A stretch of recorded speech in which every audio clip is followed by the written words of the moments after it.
There are two opposing health concerns in the carnivore meat-based world, even ketogenic world. One is hitting that fat threshold, which then can create toxicity in the body and give you diabetes. The other one is protein poisoning from doing a carnivore diet. Anthony Chafee's been talking about this quite a lot lately, so I'm going to go and break it down. So stay tuned.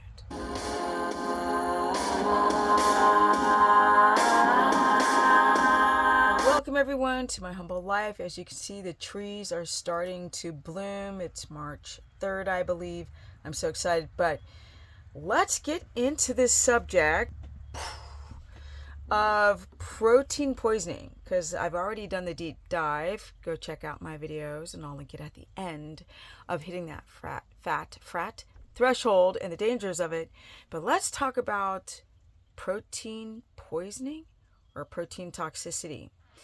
What the frack is that?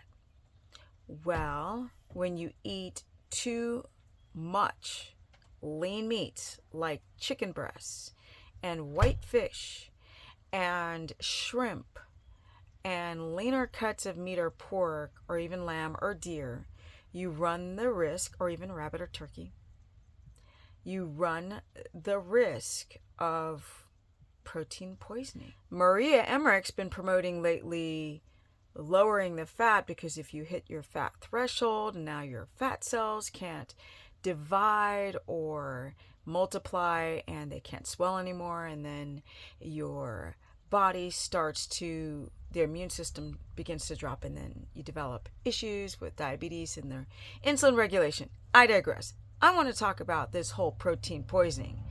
Is it true, or is this false hype? Well, it's kind of true. Now, Anthony Chafee's been talking about it a lot lately, but what the frack does he mean? First of all, I just did a deep dive video talking about his beliefs on a high-fat carnivore diet. But what I have a problem with is using the concept of protein poisoning too loosely. It can happen, so he is not wrong with that, but it's all contextual. So let's break down the context so you don't get scared, but yet be concerned. Okay, so what the frack is it?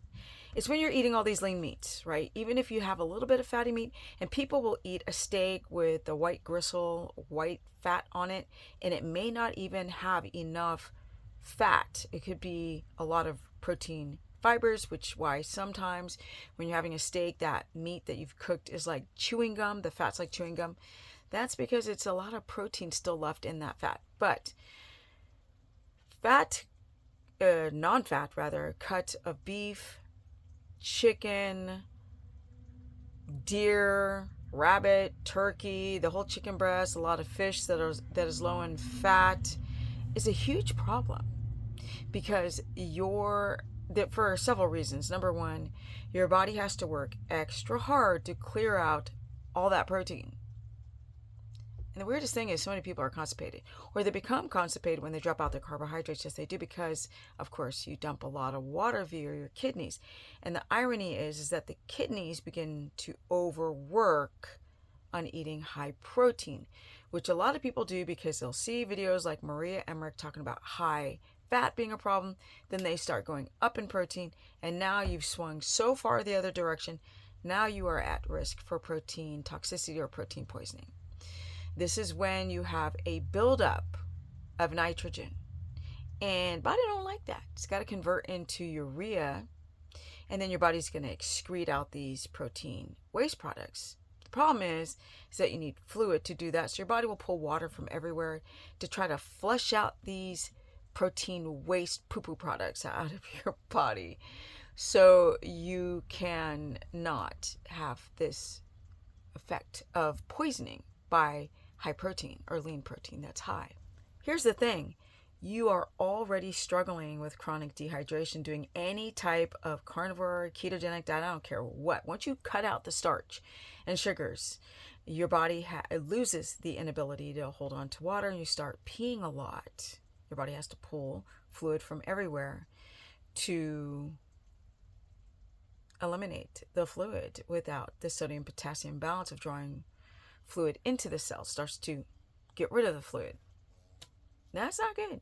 It's fine to do no starch, but you have to balance your electrolytes and you have to drink enough water. But when you put on top of that, your body trying to clear out nitrogen, and then urea levels begin to go up, and your body's trying to clear out the waste products, now your body's double whammy trying to pull fluid from everywhere for two different reasons. And then you hit that wall of chronic dehydration, which I've explained several times can lead to vertigo, heart issues, gut issues, high blood sugar, chronic headaches, heart palpitations, just a host of problems when you're not hydrated. The cells need water to contract. It's on and on and on, why we need to be very careful doing a carnivore diet, meat-based diet, snake diet, ketogenic diet, doesn't matter. Have you eaten high protein before? A lot of protein, rather, especially the leaner cuts, because you're afraid of fat, and Maria Emmerich and her husband are telling you to lower your fat? Have you experienced back pain, vertigo, headaches, heart palps, loose stool from chronic dehydration? I know. Constipation, facial twitching, tired, high blood sugar? Comment below.